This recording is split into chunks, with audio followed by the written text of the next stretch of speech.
ایک شخص آ کے ممبر کے اوپر یہی آ کے کہے کہ نعوذ باللہ آئمہ کا کوئی باپ نہیں ہے، یہ جملہ بھی میں پڑھا گا تو کئیاں دے متھے تے وٹ پہ جان گے.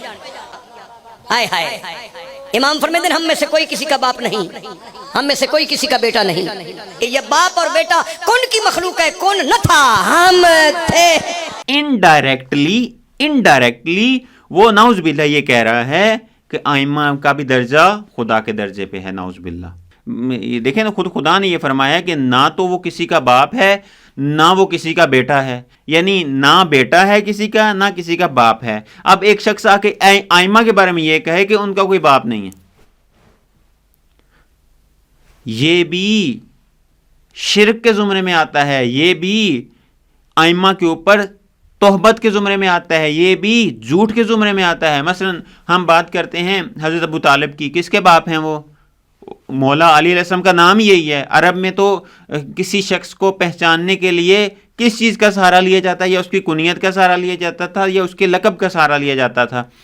مثلا علی ابن ابی طالب، ابن ابی طالب. اب ابن کا عربی میں ترجمہ جو شخص یہ کہہ رہا ہے کہ نعوذ باللہ آئمہ کے معصومین کے باپ نہیں ہوتے، ابن کا میں نہیں کہہ رہا. المنجد ایک کتاب ہے عربی کی، شیعہ نے بھی نہیں لکھی، مولویوں نے بھی نہیں لکھی، ایک عیسائی نے لکھی ہے، وہ عربی کی المنجد. اس میں جا کے ابن کا معنی پڑھ لے اور اس کے بعد علی ابن ابی طالب. اور اس کے بعد اگر معصومین کا نعوذ باللہ باپ نہیں ہے، امام حسین علیہ السلام کس کی اولاد ہیں؟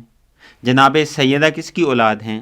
جناب حضرت عباس کس کی اولاد ہیں؟ جناب حضرت علی اکبر کس کی اولاد ہیں؟ یہ تو معصومین کے وہ نیچے آ جاتے ہیں. لیکن اگر یہ کہا جائے کہ معصومین کا کوئی باپ نہیں ہے، مجھے یہ بتائیے کہ رسول پاک کے والد حضرت عبدالمطلب، آپ پوری تاریخ اسلام کو ضربہ لگا رہے ہیں اور یہ کرنا جھوٹ ہے. اور جھوٹ ہی نہیں بلکہ یہ موجب بطلان ایمان بھی ہے، موجب بطلان روزہ بھی ہے. اس سے آپ کا ایمان بھی ضائع ہے، آپ کا روزہ بھی ضائع ہے. تو اگر آپ نے اب روزہ رکھنا ہے، اب اس عقیدے کے ساتھ اگر آپ نے روزہ رکھنا ہے تو اس کے لیے ضروری ہے کہ آپ پہلے تجدید ایمان کریں، ایمان کو مجدد، آپ تازہ، آپ مشرک ہو گئے ہیں. اور مشرک کا اسلام سے کوئی تعلق نہیں ہے، قرآن سے کوئی تعلق نہیں ہے، خدا سے کوئی تعلق نہیں ہے، مومنین سے کوئی تعلق نہیں ہے، چاہے جائے کہ وہ ذاکر ہو اور ممبر پہ آ کے یہ بات کہے. یہ بھی موجب بطلان روزہ ہے. اس کے بعد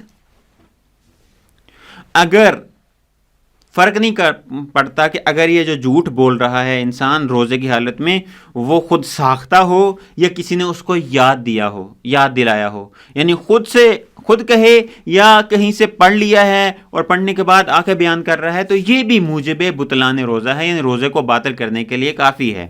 اس کے بعد وہ کوئی خبر دے رہا ہو، ایسی خبر کہ جو جھوٹ پہ مبنی ہے، اور وہ بھی جھوٹ، اور یعنی وہ روایت کے جس کا تعلق آئمہ سے نہیں ہے، وہ قول کے جس کا تعلق رسول پاک سے نہیں ہے، وہ کلام کے جس کا تعلق خدا سے نہیں ہے، اور وہ جھوٹ ہے، تہمت ہے، اگر وہ بھی بیان کرے سوال کی شکل میں ہو یا پھر کوئی خبر کی شکل میں ہو، روایت کی شکل میں ہو، تو اس سے بھی روزہ باطل ہو جاتا ہے.